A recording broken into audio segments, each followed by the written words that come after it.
place he wants me to go is in Lovecraft Country.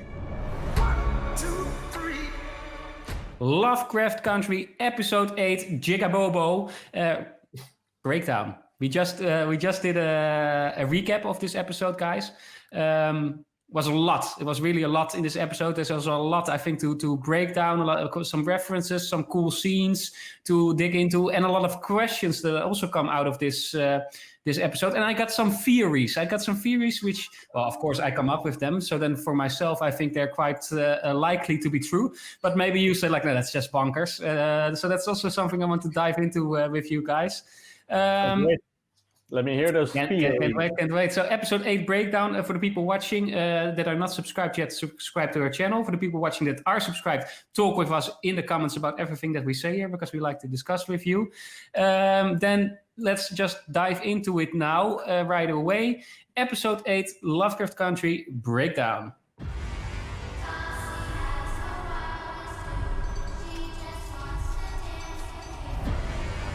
The breakdown for this episode. Well, it starts with the title of this episode. It is Jig-A-Bobo, which of course refers to Emmett Till, whose nickname is Bobo. But Jig-A-Bobo is also a reference to the racial slur Jigaboo. This used to be what they named black people, and it comes from the Bantu language word meek or servile, and this means slave. So yeah, this is apparently some racial term for black people, Jigaboo, and here it's Jig-A-Bobo. Yeah. So that was one first thing I saw. We also always dive into the genre, of course, of each episode, because each episode has like an adventure or sci-fi or that kind of genre. What did you think, guys? I thought that this one maybe didn't have such a clear genre as the other ones. It was maybe more a combination of things. It was a combination of horror, monster, horror. We had some love drama going on with the triangle of Gia, Leti, and to be honest, actually, what do you guys think? Is going to be continued? I think so. No. What? The love triangle. Yeah, I think so. It was very cool, actually. That was a teaser for more. I hope so, at least. I hope so. The Korean woman is on fire after. I think. Yeah. I really felt for her. I was even a bit struggling with the question, like who do I want Tic to choose for? Like, of course, I really like Leti as well, but I like them both. So I find it a bit of I found it, and the way Tic treated her was really inappropriate. Yeah, like fuck off, you know? Like, for a woman. Like back in the 60s, taking a plane from Korea to Chicago, I think it's quite... okay, but Sven, you forget now, he was in love with her, and then he found out she's this freaking demon or whatever. Yeah, okay, so of course. He's also like, fuck this shit, baby. I have enough shit in my life. And of course, he knows Leti's pregnant, so... Yeah, of course, he's really stressed about everything in the situation, and totally clear, but he could have maybe... Of course, he could have been way more emphatic and be nicer, of course. Yeah. Or at least in the second period, like that, not in the first reaction, but then maybe do a second reaction. So go down but you cannot be here now because it's too difficult for me now. Let's talk later, whatever, something like that. And I also don't think it's really smart because I think she has some powers. Definitely. I mean, to get the power, so it's not so easy, maybe. If it's correct. I would be on the safe side with her. Yeah, exactly. So that's something we will probably see more of. I found it really touching also when the scene when Leti said, when Tic was saying like, okay, why are you here then? And that Leti says, because she loves you. I really found that whole scene, well, in general, I think the whole acting in this episode was phenomenal, and almost all characters showed their best acting work, maybe some of the best acting work. It was very, really impressive, I think. Yeah, he also was impressive. Definitely very impressive for such a young girl. She had some great scenes in there. Yeah, she's really promising, I think. After this episode, she really made... she put her name on the wall. Definitely. Yeah. But so that was the Jig-A-Bobo. And of course, we see this memorial going on in the beginning of the episode. Of course, we talked already about it in the previous episodes, but this is a memorial or a funeral. I couldn't really figure out if it was a memorial or a funeral. What do you think, guys? Well, what I read on the internet about the Emmett Till massacre and how it was treated afterwards, that it was like everybody, like thousands of people could go in the church or where he was placed to say goodbye or to make and that everybody was really shocked about seeing how his body was treated, his face especially. His eyes was taken out by the white guys who killed him, and actually not only killed him, they lynched him. Drowned him, everything combined. Yeah, horrible. Yeah. So memorial, or I think it's a memorial you call this. Yeah, right. Yeah. Not a funeral, because he wasn't buried now at this moment. No. So and afterwards, of course, Till became like a real icon of the civil rights movement after his death. The story is that like he was going south to the Mississippi Delta.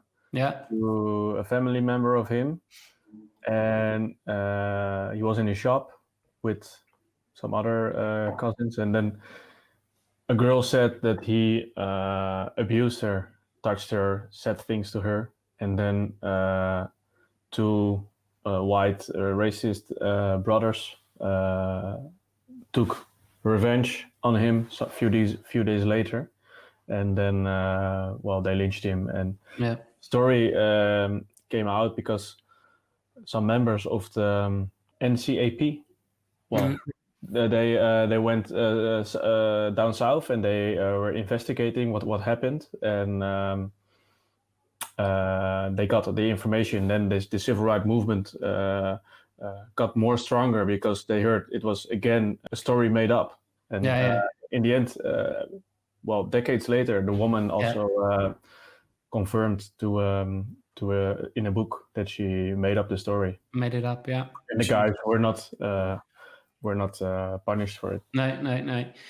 We also see in this scene something, Koen, you also digged into that a bit, like they talk about the smell around there, right? You found something about it, right? Yeah, the thing, this original story was that when the mother was called in to, I think, to the morgue even, to do the, how do you call this, the body identification? Yeah, body identification. She smelled apparently 3 blocks away. You could already smell his body. It was because it stayed in the river so long, and then it took it out, and the combination of everything made the body, and also the heat, of course, what also they show in the episode, made the body apparently smell that bad that what they had to do she chose herself to do an open casket because she wanted everybody to see how badly he was mutilated and murdered. And, but they had to put a glass lid on the open casket too, because the smell was that bad apparently. So because he was put in the river also. Exactly. It was rotten away. Yeah, this is like talking about horror. This is of course like the biggest horror in the episode. Of course, this story. In the Tallahassee River.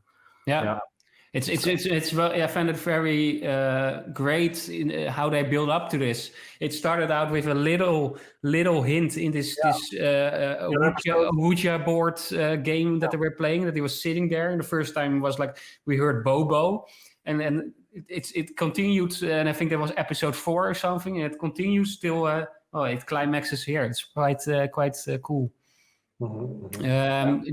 During this scene, by the way, we hear a song, and this is the song "Cruel Summer" by Bananarama. Yeah, exactly. Yeah, and I found it. It was like an 80s song. Yeah. So in the first place, I couldn't really place it why they chose it, and then of course the lyrics made it. The lyrics, "Cruel Summer." Yeah. We also had 2 guys preaching. I didn't find something about this, but maybe our viewers or you guys can help with it. We saw this man saying.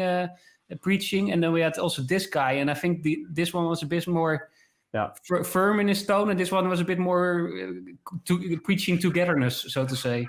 Yeah, I think this NAACP, the National Association for the Advancement of Colored People, were the spirit of the Afro-American civil rights movement. So I think the three guys who were more standing up against this massacre. They were firm in their tone. Yeah, I think they were part of that, and the other guy seems to be more a religious type.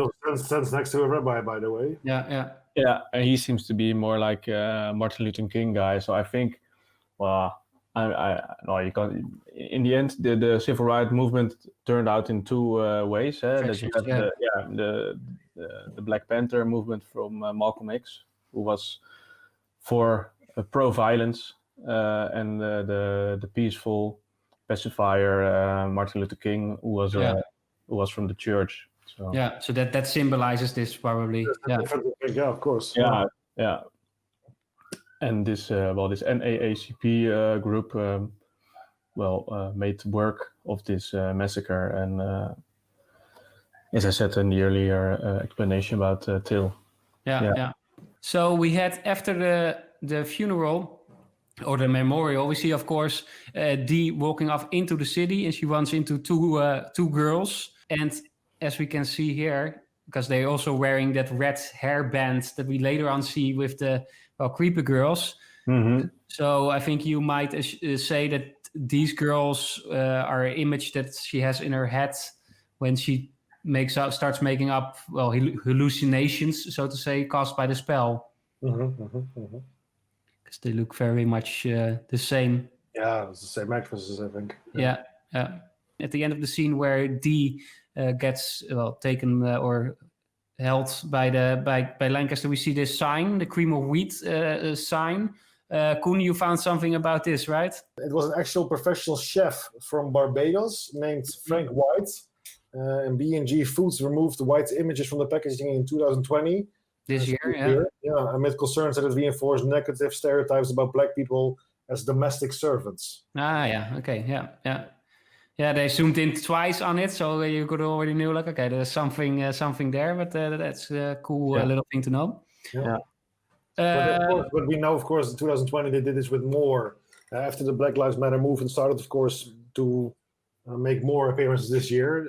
They removed also from a cereal box, I remember, Uncle Joe's or something also, and there were, like, I think 4 or 5 big brands that removed images of, like, a black woman that was in the kitchen cooking, also as a servant in that sense. So they removed all these kind of things. So took some years, but here's a shot we already talked about, Sven. I think there was a lot of nice imagery in this episode, and this is one of those nice shots. Beautiful done. Yeah, it's so nice because as a viewer, you know more than the character you're following here, because she's walking first up the stairs. She's in panic because Dee is gone. They're all looking for Dee. And then she goes back into the living room, and then finally she sees, as well as we already did, a woman in the chair. But we're not 100% sure it's Gia, but it was the hair also. You don't see but you predict it, of course. So and then they start talking, and know this moment was coming, and it's also good they keep it a bit more distant, so you're still actually building up the tension. You're thinking, shit, how would they react, and then they go to another scene, of course. Because first we go to this scene then, which is the shrine, or the sanctuary, and of course the nice detail here is that we see that Christina's mother lays here, Clarissa Bravite. It says wife of Samuel Bravite, mother of Christina. And I took a look at all the other tombs, and those are all taken by the Cunningham family. It might be that that's just because they shot in this location, and that's actually just the location, and they just altered with After Effects the tomb of Christina's mother. But the rest was all taken by a Cunningham family. So if we ever hear Cunningham showing up in upcoming episodes, it was where it started. Exactly. But in the end, they are. She called him also cousin here, or nephew. Cousin. Yeah.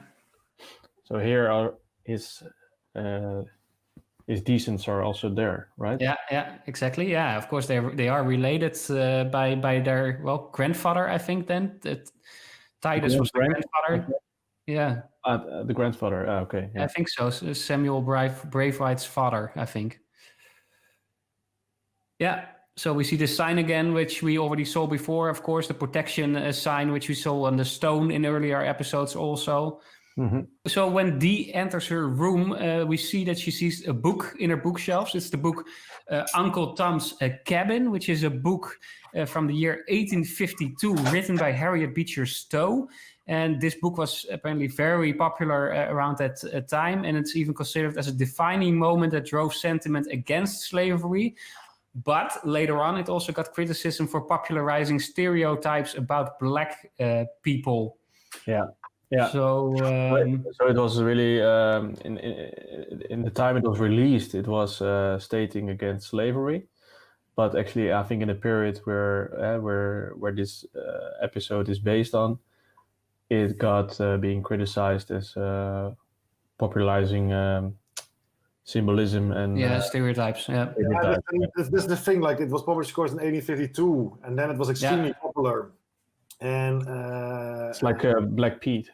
Yeah, the thing is that it indirectly started the Civil War. The thing is that the reason why it's criticized now is because it was popularizing stereotypes for Black people. The name Uncle Tom, for instance, I yesterday watched an episode of Dave Chappelle, and he also was telling that people don't want to be like an Uncle Tom. Yeah. Because it's like it talks about Black men who are subservient to white authority. In the book, Uncle Tom is beaten to death by his master Simon Legree after refusing to reveal where his fellow slaves escaped. Okay. So he's portrayed as a Christ figure and forgives his killers in his dying breath. So it's a very controversial book. If you think about it. Yeah. Well, it's also really famous here as a novel that is not actually correct anymore at the moment. The symbols I think we've seen with the wall, the cream wheat we just discussed. Yeah. This kind of symbols out of this book were really like stereotyping. Yeah, exactly. Yeah. Well, we can see, of course, when she looks again at the book, she's hallucinating, and she sees that the black girl changes into some kind of demonic almost a child holding the white girl, pushing her into the mirror. And this is, of course, one of the girls that we later on see chasing her during the whole episode. So that's where she gets the imagery from. Of course, we saw those girls already on the streets also, so she starts in her head probably mixing those things together, so to say. Yeah, this is an old archetype that they describe. The name for this is Pickaninny character. Yeah. And this was also I was talking about because I saw this in another movie. There was one of the first Hollywood movies that ever came out in the cinemas. Was that also the black free man was portrayed as a monster, an animal. Yes. And people were made to be made afraid of it. And I saw part of this movie that was shown in another show, Watchmen, and it was very disturbing and disgusting how they portrayed it. And also like the white men on their horses with some kind of KKK looking cloth or whatever. And the thing is that also this thing is called Pickaninny character. And the thing is that the character of this also was described in the book Uncle Tom, because Topsy is a young girl has been made wild by the brutality of slavery. So again, that thing that she's been made wild, she's a wild creature, animal, whatever you want to call it. And it was the white man's racist way of trying to dehumanize, I think, the black free people in those times. Yeah. Do you remember the name of the movie you were calling, Koen? No. We should all watch Watchmen after this because it's similar, symbolic. But no, I don't remember. I can't recall it either because it's a really important movie also for this whole story and the history of America. Is it not The Birth of a Nation? Yes, that's it. Yeah, The Birth of a Nation, exactly. Yeah. And the 10 points go to. Yeah, and maybe also in this context, you can call Gone with the Wind as a movie that's also stereotyping. And which is actually is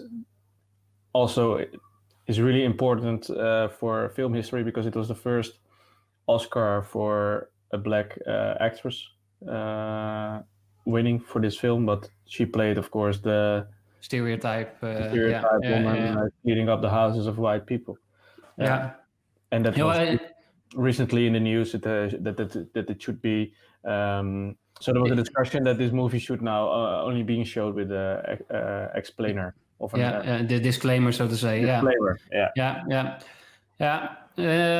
What's interesting, I think, and that's something maybe it's good to a little bit discuss. Like, I think one of the thematics of this episode might be also fighting your demons, or coming together with who and what you are, standing in your power, so to say. Because we see, of course, Ruby. We see while she's making love to William, shaking off the white skin and just embracing making love to William as a black person. But so I took that a bit like that. But also here, of course, we see the story arc of Dee, who in the end stands up against this stereotype and fights it off, so to say. So in that way, I felt it all a lot of maybe Leti being in the church, and saying like, well, after I was reborn, resurrected, now she got into the religion a bit more. So I thought that might be a bit of through line when it comes to the thematics of this episode. Yeah, it's a bit of coming in your own skin, literally. The combination of like when she went into the white body and then coming back to black, that was of course very symbolic and very powerful. Of course, also like not only standing up against her own demons, but also against like the force of the police, of course. Yeah, which was very powerful, very cool to see. Yeah, but so that was some of the thematics. What did you think, Sven? Because you said also in our recap, like this scene here that we have here to our right, you had some mixed feelings about this scene. Yeah, because I first thought, why again turning into Del, which I found not a really sympathetic character. And she was really clear in the episode 5. I mean, that she would never take it anymore, and it was a really powerful statement. Yeah, she decided to choose for her own skin, and that a bit on James Brown's song "Say It Loud, I'm Black and I'm Proud" kind of feeling. Mm-hmm. And here and actually the explanation came after, I think, with in the discussion with Christina, because she said, "Yeah, I could not have sex with a white man as a black woman today." On the other hand, she really wanted to have sex, and that was maybe her individual side as a and that was actually not something she could already define in her feelings, in her emotions. I think that day, and Christina said it. I was. Actually, after we do these two scenes, after I was really set out thinking what was going on, what was the meaning, especially before when they just had sex, and before she tells you later why she wanted to do it like this. You also thought like, why is she doing it in a white body, right? Mm. I was like, of course. The way I take it is, of course, that this having sex is the most intimate thing. And I think it's also the most confronting then to have sex with this white man. So that for her, that's more or less maybe the last barrier that she has to go through to give into this relationship, which is. Oh, okay. She wants a relationship, she wants a relationship with Christina and not with William, I think. Yeah. But maybe she's embracing Christina and William, and that is also a statement. Yeah. That he or she is a queer, or so There's a lot of questions about this still. There's maybe one of them also because she says later on in the talk with Leti that it's about the magic. She wants the magic. So is she just using, or it's still not completely certain for me that she really is loving Christina / William. So No. Because of that, we can define what's happening here really in the perfect way, I think. I think she. It seems also that she is doing it for another purpose, sticking to Christina, like that it gives her maybe more possibilities in society or more safety or something like that is also playing a role. It feels, we're not sure. After Ruby had sex with William / Christina, she walks up to Christina and confronts her with the death of Emmett Till, and she says that she wants Christina to feel the same, and she wants to know more or less what Christina feels about this. And there was quite some things going on here, and also maybe a conversation that is very urgent and of this time. Actually, I think that too, because Ruby was claiming that Christina could not empathize with the black struggle and the black issue, and also not realizing because she has a white privilege and doesn't have these problems, and so she did not have the capability to emphasize with this struggle. And Christina reacted that Ruby was a bit hypocrite in that sense. She said, "I don't care, and I don't think you care either." Exactly, and then she said, because you as a woman wanted to, you took what you wanted in that moment. Yeah. And that was your individual wish and right to do so. So it was a discussion. Maybe we could hear many more.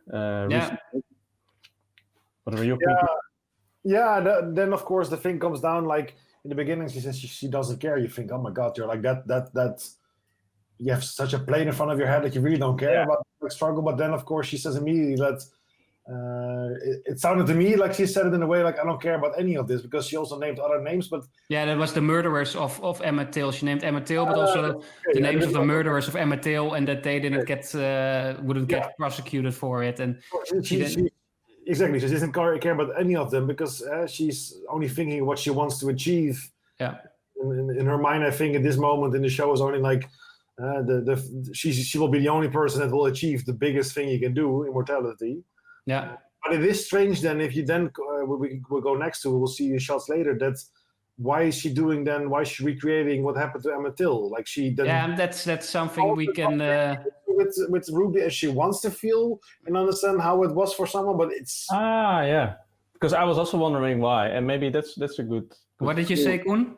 So I felt like that weird scene that we will see if you have screens later from it, like I will put it in here, but like she does it because she does fall in love with Ruby and she wants to feel how the black struggle was in the death of Emmett Till, or because it's strange that she then starts laughing really sinister, weird about it after. So she wanted to feel how the black people feel. Because for the people watching, we talked already about it a bit in our recap, but the way Christina got killed or got herself killed was almost exactly the way Emmett Till got killed, because his murderers J.W.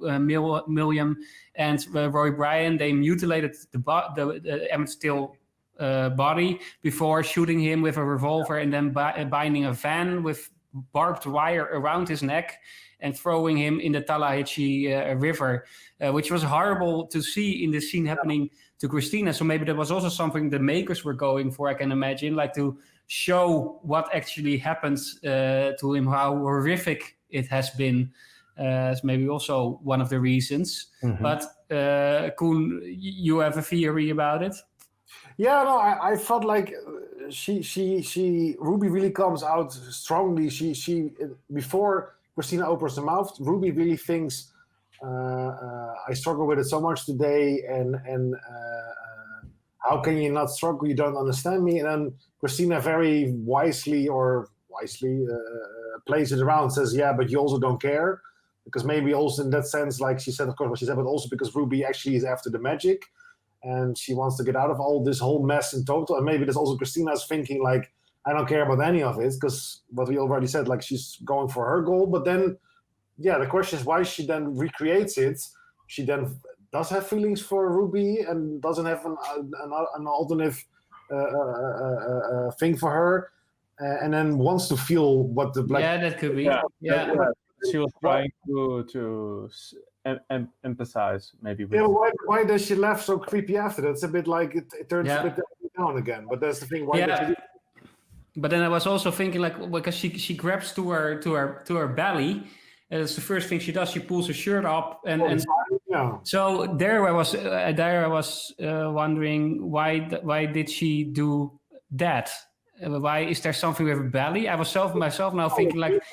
The signs and also. Yeah, but that's on Leti's belly. Leti had this side. The same, like also William has it here on the chest. Remember? Yeah, on the chest. Yeah, and she has it now on the belly. We saw. Does she? Yeah, it was the same signs as William has on the chest. Okay, I didn't see it. I didn't see it on Christina's belly. Oh, I saw it on the show. Do you have it? Then that will be an explanation, of course. I was also thinking about this scene that it also might mean like Emmett Till became an icon for the civil rights movement after his death. So I was also thinking like maybe that's somehow symbolized, like, okay, he dies, but she gets up again, so she lives on forever, so to say. I think that could also be a bit of a meaning there. And that she could be a symbol for feminism, or for example, but that's a bit the thinking about the creation of the scene. What they exactly mean with it, I also don't know yet. Maybe we will find. Maybe we have to see more episodes before we really get to understand that. But yeah, it was a very interesting scene. Yeah, because it was also questionable why two white men were beating her up so aggressively. That was also not being introduced, or they asked if so. They said like, why would someone want this? They said she hired them to do it, but it was very very weird. Okay. Yeah, they were hired, by her. Anyway, we should maybe talk in a review a bit about what you guys think about, like, because Christina is a very weird character. Like, we know that she has an objective now, the main objective. We already were speculating, of course, towards what it's going to be, but yeah, we still don't know if she's really good or really bad, actually. No, definitely. Oh. That's a question. This was epic, of course. He comes home and he sees both of them. Yeah. Oh, fuck this dude. Yes. You feel so awkward. They're like, oh. Oh no, you can. Everybody can feel that feeling. I think you're like, okay, this is no way. This is gonna pan out great. Yeah, I gotta some explaining to do. Yeah, exactly. Yeah. So yeah, but it was great to see Gia again. Yeah, it was great to see her again, and yeah, he did a bad job. He could have done so much better. He did it really properly. No, exactly. and he's losing his sympathy every episode with something he's doing, and he's also gaining it back. What he's sometimes doing for others. Yeah. But it's teaching us there are no heroes or people who are doing everything perfectly. No, definitely. And I think the acting also of all of them here, especially Leti, I think, but also Gia was really really great again in this episode. A lot of perfect emotion. Yeah, so you can see now when you have this tail, it was not. I was not realizing when I was watching the episode. It's kind of a film noir effect. Yeah. With this the blinds, yeah, exactly. Team scene. So yeah. Then we the next scene I wanted to talk a bit about is the scene that we see Montrose talking to Tic. They talk about, of course, this is the scene where Montrose Tic tells Montrose about the Lovecraft Country book that he received in the future, and that it is written by his son, so his future to be son, named George Freeman. He tells that he went to the future and a hooded woman. She gave him the book and then pushed him down through the void, so to say. I have a little theory here. Yeah, before you go to the theory, because I'm very curious, I think, another Easter egg that I found watching at the screen. Drake's prescriptions. Yeah, because Drake's with a normal ass prescription is a famous pharmacy in America. But Drake with normal ass maybe has to do with the rapper Drake. I don't know. Okay. Yeah, I was also thinking like, might it have to do with the rapper or not? So that was something else. Small hint or something, because the normal name is without the I don't know how you call it, apostrophe. Yeah. Cool. Yeah. It was a small little Easter egg. Like, we love Drake. But yeah, so they have this conversation, and later on we also hear Montrose saying in a later conversation with Tic that apparently this hooded woman had a robotic arm. Oh yeah. What we see in this episode later on, we see Dee when she gets saved by Montrose, and when she's fighting off the children, Dee, her arm starts bleeding everywhere. So my theory now is that the hooded woman in the future might be actually Dee. That somehow her arms will get amputated off, and she will get a robotic arm, and that it's Dee who will give him the book. But that's just something I want to put out there to see if it will work out in the end. She becomes Luke Skywalker with the robotic. Exactly. But so yeah, let's see if I put it out here, and let's see what happens there. Maybe I'm completely off, but that was something. Also I loved really this scenery. There's the shots. We also talked about it in the recap. It made me think of that the man in the bar painting. I don't know who the painter is. You said the name. Sorry, the name of the painter from the bar. Oh, okay. I forgot. I know. I haven't.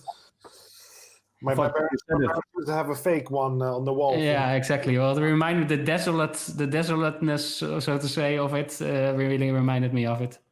Yeah, beautiful set design. Color. Great, fantastic, really fantastic. So, any theories, by the way, more about George Freeman, the son? Not really, right? This is just the son that will be born, and the only thing, of course, is that they also say in the book from Lovecraft that he gets from the future from this clouded woman. That we see then they also say that George was alive. Remember? Yeah, exactly. That's the thing, because at one point in the conversation that Tic has with Montrose, he tells like, this book is our life story, but some of the details are different.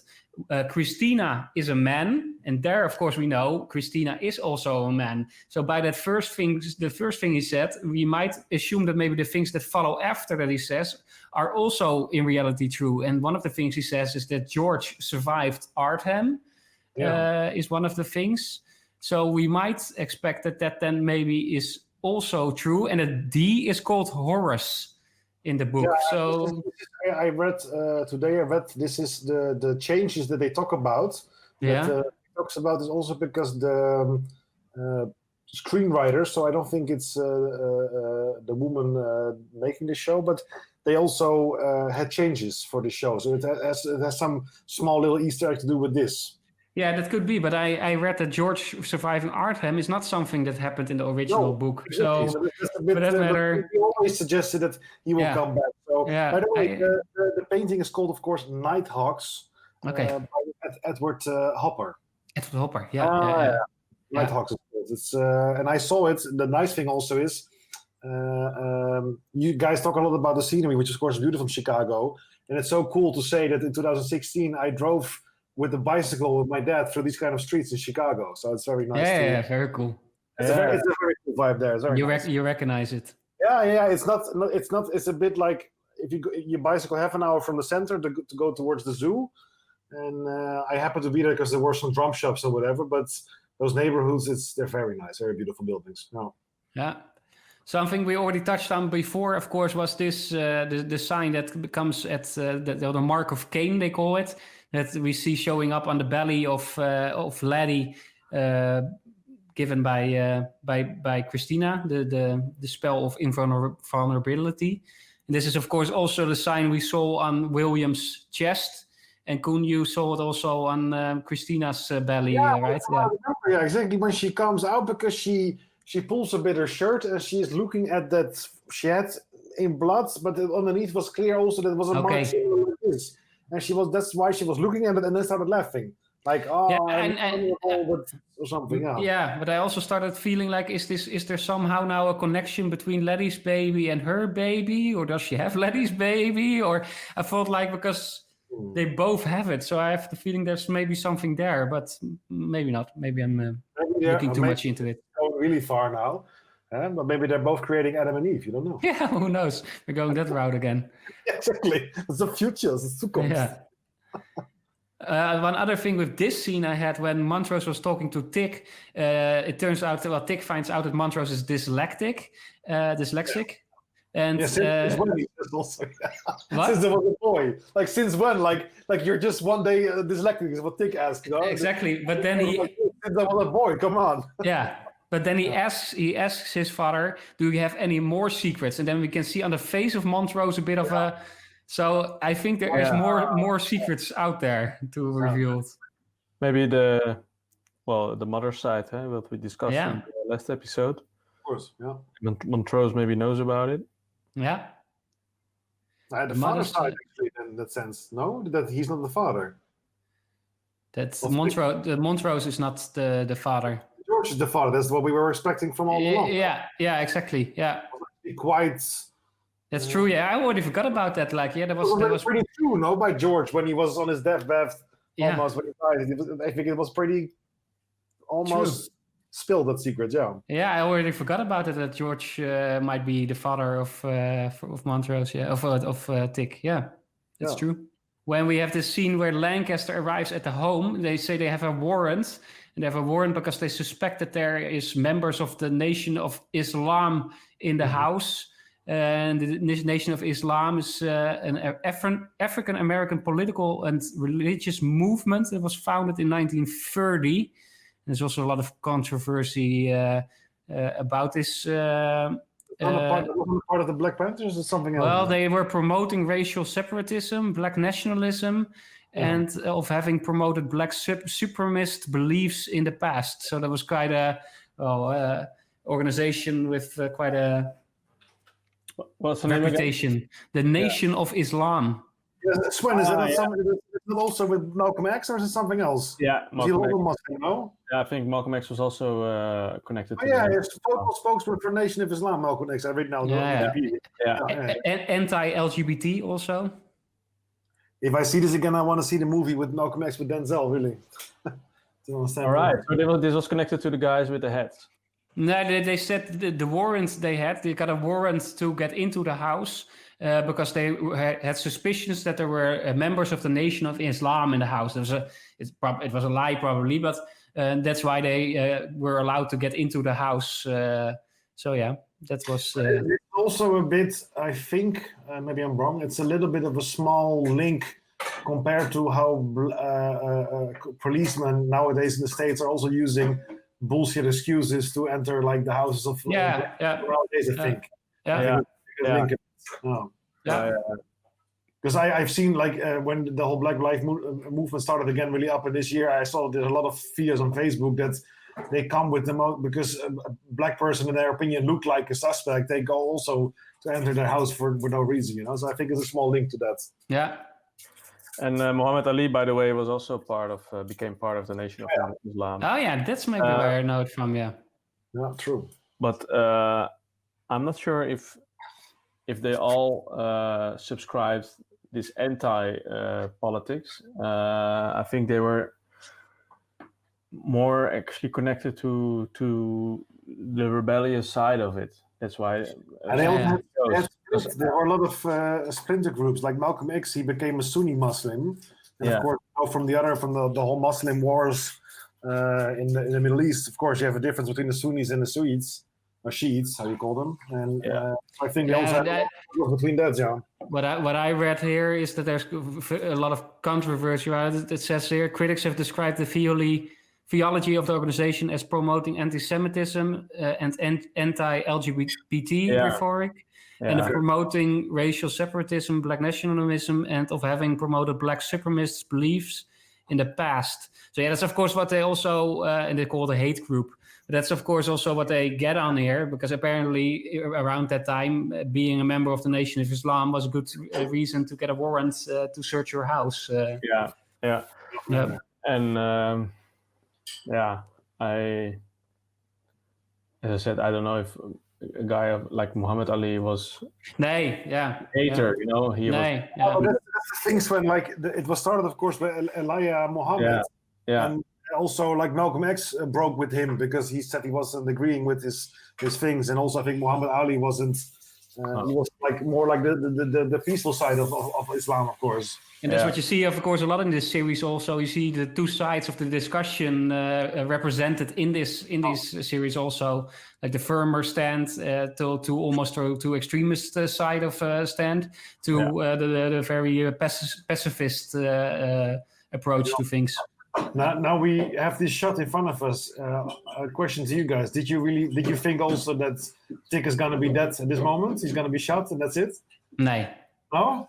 Nee, because we get to see in the vision in the earlier episode where he dies, and that's not in the streets. With the drowning, yeah, of course. But I thought for a moment like, fuck, this is gonna be it, because especially when the moment that he fires the bullet at the police officer. Yeah. Also, of course, a link with today, because there's no fucking reason to shoot him. Nee. They still do it, and which of course is ridiculous. And then she was running, and I thought, okay, you know, like she's too late. But of course, this motherfucker appears. Yeah. The shotgun. Yeah.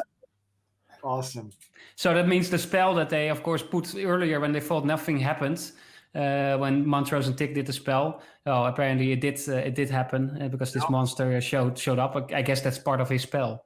But to have this around. So there's a shock off monster, which is of course a monster out of the Lovecraft Country mythology. It's like a pumped up Lord of the Rings creature, Yeah.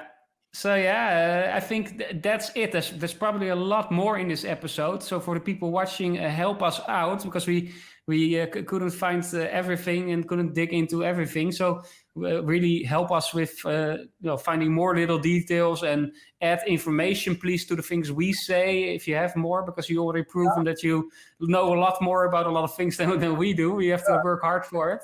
But we were interested to hear more. Yeah, the last thing, guys, is Hippolyta. I don't remember exactly in the ending of the previous, but where nobody knows. Nobody knows where she is. She's been away for a week now. I think Tic talks about it at some point. Yeah, that he don't know where she went. So that's the big question. Where is Hippolyta? Well, that will be a question we probably get answered in the last two episodes. I would suggest just she will come back somehow with George, I think.